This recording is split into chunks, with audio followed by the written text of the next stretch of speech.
뉴스 파이팅이 여는 오늘 아침 가장 뜨거운 뉴스가 왔습니다. 뉴스 왓 우영.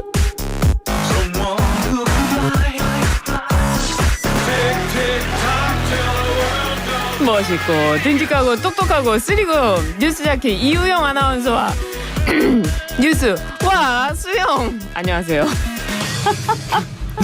안녕하세요. 이호영입니다. 네, 이우영 아나운서. 네. 목소리 톤을 높여줘야죠. 네, 죄송합니다. 방금 전에 네.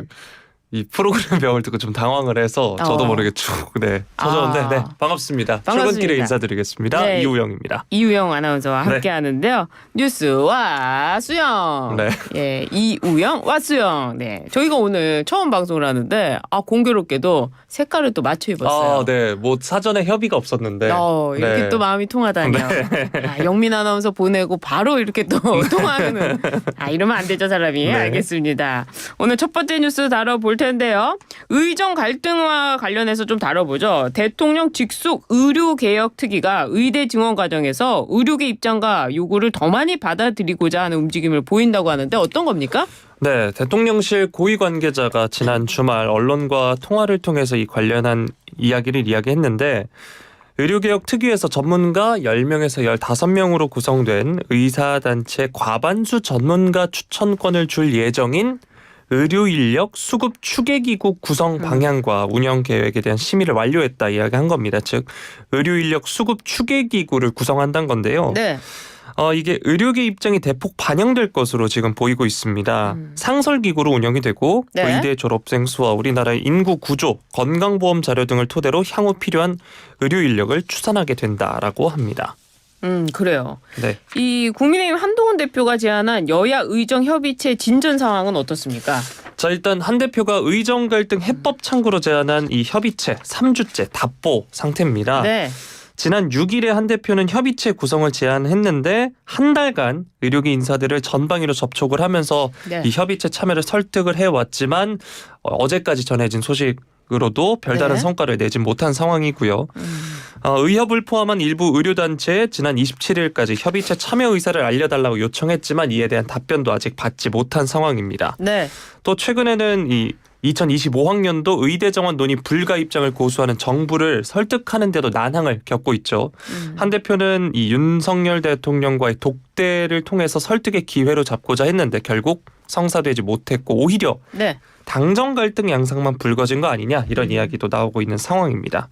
물론 일각에서는 의료계가 전격적으로 협의체에 참여할 가능성도 있다 이런 네. 전망도 나오고 있다고 합니다. 그래요. 의료계가 하나의 단체가 아니라 너무나도 많은 이익단체가 이렇게 묶여있기 때문에 전격적으로 이렇게 참여하기는 어려울 것 같은데 그래도 노력을 하는 이 정부와 여당 모습이 아닌가 싶은데요. 잘 됐으면 좋겠네요. 네. 이런 가운데 앞서서 전해주셨던 정부가 의료인력 수급 추계기구 굉장히 말이 어렵네요. 네. 의료인력 수급 추계기구를 신설한 게 여야 의정 협의체를 패싱한 거 아니냐 하는 지적이 제기됐다는데요. 그런가요? 이런 지적이 제기가 되기도 했습니다. 그래서 네. 이제 국민의힘의 한지아 소속 대변인이 이와 관련해서 이야기를 했는데 이제 발음이 아침부터 하기 좀 어렵긴 하네요. 의료 인력 수급 추계기구. 네, 아나운서니까. 네, 지난 8월 30일 의계특위가 1차 계획안에서 이미 발표한 내용이다라고 하면서 네. 협의체 패싱으로 오해가 된 것 같은데 그런 것 전혀 아니다라고 일축을 했고요. 네. 협의체와 의계특위로 나뉘어서 논의가 진행되는 것이 비효율적이라는 지적에는 의료계가 정부와 신뢰를 회복해서 의계특위에 갈 수 있으면 합쳐지겠지만 지금은 그렇지 않은 상황이다. 비효율이 아니라 어떤 효율도 없다. 네. 무효율에서 비효율로 가고 그 다음의 단계가 효율적인 단계가 될 것이다. 이렇게 설명을 했습니다. 그래요. 의료 이 개혁 참 멀고도 험한 길인 것 같은데 빨리 좀 해결이 됐으면 좋겠습니다. 네. 이번에는요 금투세 관련해서 이야기 나눠보도록 하겠습니다. 주식 좀 하세요? 저는 사실 그렇게 위험 자산에는 관심이 그렇군요. 크지 않습니다. 주식이 왜 위험 자산입니까? 더불어민주당이 이르면 이번 주에 금투세 관련해서 결론을 낸다고 하던데요. 유예 쪽으로 기울고 있는 것 같아요? 네, 앞서서 사실 민주당이 지난 24일 금투세 시행 여부를 주제로 정책 토론을 벌인 바도 있습니다. 네. 하지만 당시에도 당의 입장이 정해지지 않았고 추후 의견을 수렴하기로 했었는데요. 이번 주 이르면 이번 주 의원총회를 열어서 이 당내 결론 결론을 내릴 것으로 보이는데 네. 현재까지는 유예론에 무게가 실리는 모양새입니다. 일단 이재명 대표가 지난 8월에 전당대회 기간에 당대표 후보 토론회 등에서도 이제 네. 유예를 주장한 바 있고요. 최근에 김민석, 이현주 최고위원이 유예 메시지를 내놓은 것 역시 당 지도부가 유예론에 힘을 싣고 있는 거 아니냐 이런 해석도 나오고 있는 상황입니다. 네. 또 이 토론회 때는 시행을 주장하는 일부 의원들의 설화로 당이 역풍을 맞기도 했기 때문에 유예론으로 더욱 기울게 되는 거 아니냐 이런 분석이 나오고 있습니다. 그래요. 주가가 떨어지면 인버스에 투자하면 되는 거 아니냐. 황당한 이런 발언이었는데 그것 때문에 유예론에 기울어지는군요. 그런데 이재명 대표가 가장 중요할 것 같은데요. 지난 주말에 유예 가능성을 시사했다면서요. 네, 주말에 방영한 이제 방송을 통해서 이 관련된 입장을 밝혔는데 네. 주식시장의 투명성과 공정성을 해치는 행위에 대해 엄정하게 단속을 하고 주식 투자자들의 손실과 수익에 대해 공정하게 부담을 안분할 수 있도록 제도를 만들어야 한다라고 하면서 네. 이런 것들이 다 되고 난 다음에야 금투세를 시행하는 게 바람직하지 않을까 하는 생각을 갖고 있다라고 이야기했고요. 최근 금투세를 둘러싼 논란이 한창이란 진행자의 지적에 대해서 본인 역시 평생 개미였다라고 이야기를 했습니다. 물론 지금은 이제 공직자여서 네. 주식 투자를 하지 못하지만 이 공직을 그만두면 또다시 장으로 갈 가능성이 많다라고 이야기를 하기도 했습니다. 그렇군요. 아무튼 이 금투세 1,400만 우리 투자자들이 지켜보고 있으니까 민주당 입장도 지켜보도록 하고요. 이번에는 국제 소식으로 다 가보도록 하겠습니다. 굉장히 큰일이었는데요. 지난 주말 이스라엘군이 레바논의 무장 정파 헤즈볼라의 수장 하산 나스랄라를 겨냥한 대거 폭격을 감행했다고 하는데요. 맞습니다. 현지 시간으로 27일 무장정파 헤즈볼라의 수장 하산 나스랄라를 겨냥한 이스라엘군의 대형 폭탄이 레바논의 수도에 떨어졌습니다. 네. 이스라엘군의 성명에 따르면 이 공습으로 인해서 최소 20명 이상의 헤즈볼라 지휘관을 제거했다라고 한 건데 여기 이제 나스랄라도 포함이 된 거고요. 예. 레바논 보건부의 발표에 따르면 이번 공격으로 최소 33명이 숨지고 195명이 다쳤다라고 했는데 보고되지 않은 사례가 워낙 많은 까닭에 이제 실제 사상자 수는 더 많을 것으로 추정이 되고 있고요. 예.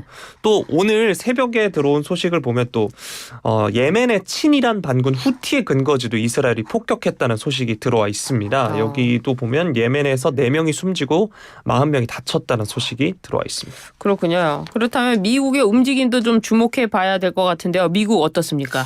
일단 미국 국방부가 중동에 미군 배치를 증강하는 방안을 검토 중인 것으로 지금 전해지고 있습니다. 미국 NBC 방송을 보면 오스틴 국방장관이 나스랄라 사후 이란 및 헤즈볼라의 가능한 움직임에 대비해서 영내 미군 배치를 늘리는 방안에 대한 보고를 청취했다라고 이야기했고요. 물론 최종 결정은 내려지지 않고 있는 상황이라고 합니다. 현재 미국이 중동에 4만 명의 병력을 배치 중인데 중동 전쟁의 직접적인 개입에는 철저하게 선을 그어왔지만 이란이 행동에 나선다면 이제 선택의 여지는 줄어들 수밖에 없다 이런 지적 나오고 있습니다. 그래요. 국제사회 전반적으로 우려가 상당할 것 같은데 다른 해외 반응 어떻습니까? 네, 일단 중국의 반응부터 살펴보면 국면 안정 조치를 촉구를 했습니다. 이 사건에 대해서 주목을 하고 있다라고 하고 깊이 우려한다라고 이야기도 했고요. 또 프란치스코 교황의 입장도 나왔는데 이 공습에 대해 부도덕한 공격이라고 비판을 했습니다. 물론 이 공습 주체인 이스라엘을 직접 언급하지는 않았고 각국이 군사력을 사용할 때 도를 넘어서는 안 된다 이렇게 이야기했습니다. 그래요. 굉장히 그 전쟁은 일어나면 안 되는 것 같은데 또 보복한다 어쩐다 얘기가 네. 나오니까요. 좀 지켜보도록 하고요. 이번에 마지막 소식인데요. 요즘 참 날씨가 예측을 할 수가 없어요. 네. 추웠다가 더웠다가. 그런데 지금 이 징검다리 연휴에 태풍이 온다고요? 네, 제18호 태풍 끄라톤 이야기인데 네. 어제 기준으로 오전 9시 필리핀 마닐라 북북동쪽 약 590km 부근 해상을 지날 전망이라고 하고요. 네. 태풍이 10월 2일 타이완 타이베이 부근을 이제 통과한 이후 3일부터 한반도에 영향을 미칠 전망이라고 합니다. 그래서 이제 4일 때는 제주도 먼 남쪽 해상까지 북상할 것으로 예상이 되는데 그러다 보니 이제 이번 주가 이제 징검다리 연휴가 있지 않습니까? 네. 그래서 국내에 영향을 미칠 가능성이 있다라고 하고요.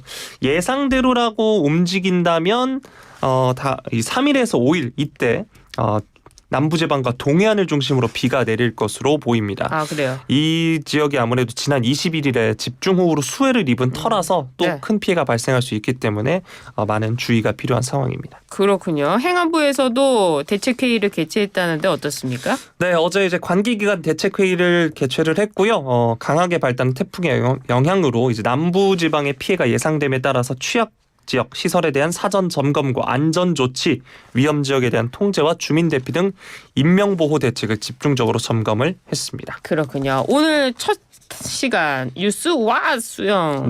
이제는 뉴스 가 수영. 네. 네, 이제 가시면 네, 되는데. 분발하겠습니다. 알겠습니다. 오늘 뉴스 와 수영 여기까지 하도록 하겠습니다. 감사합니다. 고맙습니다.